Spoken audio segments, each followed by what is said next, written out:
This channel does not promote any violent, harmful, or illegal activities. All content provided by this channel is meant for an educational purpose only. জয়নগরের পর এবার বিচার পেল ফরাক্কা। এখনো অপেক্ষায় তিলোত্তমা। নাবালিকাকে গণধর্ষণ খুনে ধৃত দীনবন্ধু হালদারকে ফাঁসির নির্দেশ। ধৃত আরেক দোষী শুভ্রজিৎ হালদারের যাবজ্জীবন কারাদণ্ডের নির্দেশ। ঘটনার 7 দিনের মধ্যে সাজা ঘোষণা করল আদালত। 13ই অক্টোবর 9 বছরের নাবালিকাকে ধর্ষণের অভিযোগে গ্রেফতার হয় এই দীনবন্ধু হালদার। তদন্ত নেমে শুভ্রজিৎ হালদার নামে আরও একজনকে পুলিশ গ্রেফতার করে। ঘটনার 21 দিনের মাথায় চার্জশিট জমা দেয় পুলিশ। আজ সাজা ঘোষণা জঙ্গিপুর আদালতের।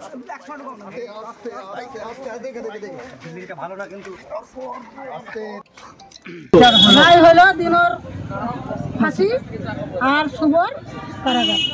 কি বলবো, ধন্যবাদ দিব বিচার ব্যবস্থাকে ধন্যবাদ। বিচার ব্যবস্থা, পুলিশ বলা, আইসি সবারই ধন্যবাদ। যা ঘোষণা হলো আপনারা কি খুশি? হ্যাঁ, আমরা খুশি।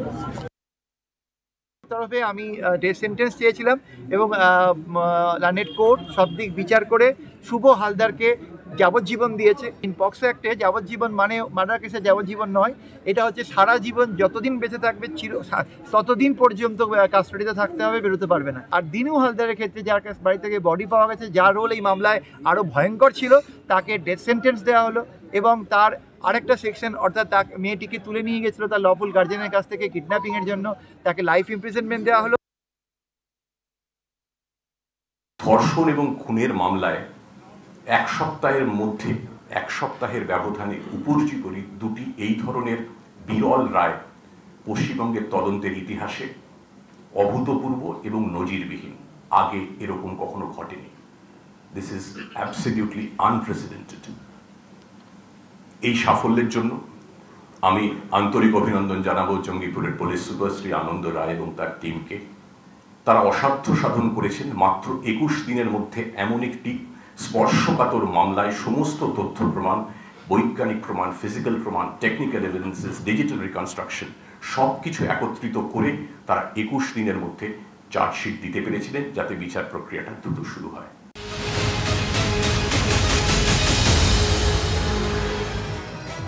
এবার গলফ গ্রিনের দিকে চোখ রাখতে হবে। খাস কলকাতায় হাড় হিম করা ঘটনা। আবর্জনার স্তূপ থেকে মহিলার কাটা মুন্ডু উদ্ধার, প্লাস্টিকে তাজা রক্ত। প্রতিহিংসার চরম পর্যায়ে গিয়ে খুন, নৃশংসই খুন খুব বেশি আগেকার ঘটনা নয় বলেই পুলিশ অনুমান করছেন। তার কারণ তাজা রক্ত সেই সাক্ষ্য বহন করছে। প্রশ্ন হচ্ছে কিন্তু কোথায় খুন, কিভাবে আবর্জনা স্তূপে কাটা মুন্ডু এনে রাখা হলো? তল্লাশিতে গিয়ে আচমকাই এনএসসি বোস রোডের একটি আবাসনে ঢুকে পড়ে পুলিশ কুকুর। দেহের বাকি অংশই বা কোথায়, সব দিক খতিয়ে দেখছে পুলিশ। সরেজমিনে ঘটনাস্থলে যায় লালবাজারের হোমিসাইড শাখা, ডিসি এসএসডি বিদিশা কলিতা। কিন্তু তদন্তের সময় পুলিশ কুকুর হঠাৎই একটা আবাসনে ঢুকে পড়ে, ফলে সে আবাসনও এই মুহূর্তে তদন্তকারীদের নেক নজরে রয়েছে। সাত সকালে গলফ গ্রিন থানা এলাকার গ্রাহাম রোডের আবর্জনার স্তূপ থেকে উদ্ধার হয় মহিলার কাটা দেহ এবং তারপরেই শুরু হয় তদন্তের কাজ। ইতিমধ্যেই তদন্তের জন্য নিয়ে আসা হয়েছে লালবাজার থেকে স্নিপার ডগ এবং ঘটনাস্থলে গন্ধ শোকার পরেই সেই স্নিপার ডগ ছুটতে শুরু করে এবং আজাদগড়ের এই যে এনএসসি বোস রোডের অ্যাপার্টমেন্ট, এই অ্যাপার্টমেন্টের ভেতরেই অর্থাৎ আবাসনের ভেতরে ছুটে পৌঁছে যায় সেই পুলিশ কুকুর। আর তার সঙ্গে ছিল পুলিশের যারা তদন্তকারী আধিকারিক, এমনকি হোমিসাইড শাখার আধিকারিকরা, ডিসি এসএসডি থেকে শুরু করে অন্যান্য পুলিশ কর্মীরা। এবং যেটা আমরা সূত্র মারফত জানতে পারছি যে এই আবাসনের ভেতরে পৌঁছে পার্কিং লটে গিয়েই থেমে যায় সেই স্নিপার ডগ। তাহলে কি এই আবাসনের মধ্যেই রয়েছে এই মহিলার কাটামাথা উদ্ধার হওয়ার যে রহস্য? কে এই মহিলা, তার পরিচয় এখনও পর্যন্ত স্পষ্ট নয়। এই অজ্ঞাত পরিচয় মহিলার পরিচয় জানার যেমন একদিকে তদন্তকারীরা চেষ্টা করছেন, তার পাশাপাশি কোথায়, কিভাবে, কবে এই মহিলাকে খুন করা হয়েছে। কারণ তদন্তকারীরা প্রাথমিকভাবে কিন্তু মনে করছেন যে খুন করে ওই মহিলাকে তার মাথা কেটে এই আবর্জনার স্তূপে ফেলে দেওয়া হয়েছে। কিন্তু তাহলে এই মহিলার পরিচয় কি, কোথায় কবে তাকে খুন করা হয়েছিল, এই সমস্ত প্রশ্নের উত্তরই কিন্তু এখন খুঁজছেন তদন্তকারী আধিকারিকরা। ক্যামেরায় বিনোদের সঙ্গে সুপ্রিয় গুহ, TV9 বাংলা।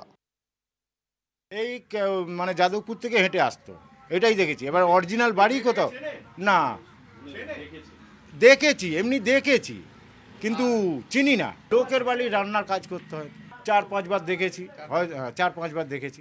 সকালেও 8টা 8:30 নাগাদ দেখা যেত। যাদবপুর থেকে হেঁটে আসতো, কখনো ওই দিক থেকে আসছে, বিকালের দিকে হয়তো বাড়ি ফিরে যাচ্ছে, এইটাই দেখতাম। আমি মোটামুটি 4-5 মাসের ভেতরে হয়তো মাসে 1বার কি 2বার দেখা পড়েছে। এছাড়া বয়স হবে কত 35-36 বছর বয়স।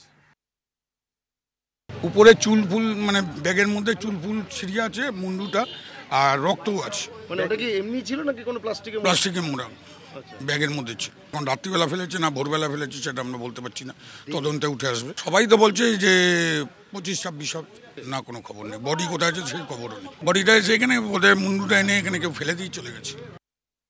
এই ধরনের জঘন্য ক্রাইম, এগুলো যুগে যুগে কিছু অপরাধ হয়ে আসে, মানুষের পাশবিক সত্তা কিছু অপরাধ করে ফেলে, সেটা সারা পৃথিবীতে ঘটে, সারা দেশে ঘটে, সমাজে ঘটে যায় এরকম কিছু অপরাধ, সেটা পুলিশ প্রশাসন দেখছে। আবর্জনার স্তূপ, তার মধ্যে কাটা মুন্ডু, কলকাতা শহরের মহিলা, কেউ কিছু জানেন না, বোঝেন না, খোঁজ রাখেন না। নজরদারি কি হলো? প্রত্যেকটি মানুষের ব্যক্তিগত পরিসরে নজরদারি করে পারলে প্রায় পুলিশ। পশ্চিমবাংলাটা ভয়ানক বিপর্যয়ের মধ্যে কিন্তু পড়ছে। তেলেঙ্গানা হাইকোর্টে জামিন পাওয়া গেল, অন্তর্বর্তীকালীন জামিন মঞ্জুর পুষ্পার। মামলা প্রত্যাহার করে নিলেন নিহত মৃত মহিলার স্বামী। আপনাদের আরও একবার জানিয়ে রাখি, আল্লু অর্জুনের জামিন মঞ্জুর, তেলেঙ্গানা হাইকোর্টে জামিন মিলল, অন্তর্বর্তীকালীন জামিন মঞ্জুর পুষ্পার। মামলা প্রত্যাহার করে নিলেন মৃত মহিলার স্বামী।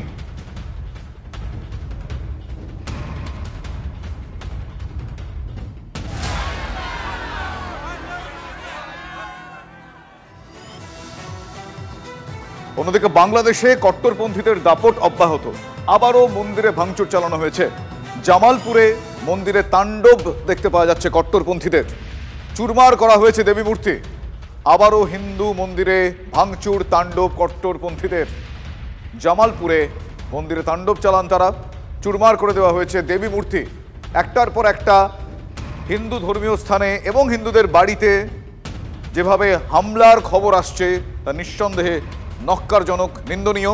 আবারও বাংলাদেশে কট্টরপন্থীদের দাপটের ছবি দেখতে পাওয়া যাচ্ছে, তাদের অত্যাচারের ছবি দেখতে পাওয়া যাচ্ছে। এবার জামালপুরে কালী মন্দিরে ভাঙচুর চালালো কট্টরপন্থীরা। বাংলাদেশিদের জন্য বন্ধ আলিপুরদুয়ারের হোটেল, রিসর্ট। পদ্মাপাড়ে হিন্দু নির্যাতনা এবং ভারতে জাতীয় পতাকা অবমাননার ঘটনার প্রতিবাদে এই সিদ্ধান্ত নিতে বাধ্য হয়েছে জেলার হোটেল অ্যান্ড রিসর্ট অ্যাসোসিয়েশন। এর আগে একই পথে হেঁটেছে মালদার হোটেল মালিকরা, এবার আলিপুরদুয়ারের একই সিদ্ধান্ত।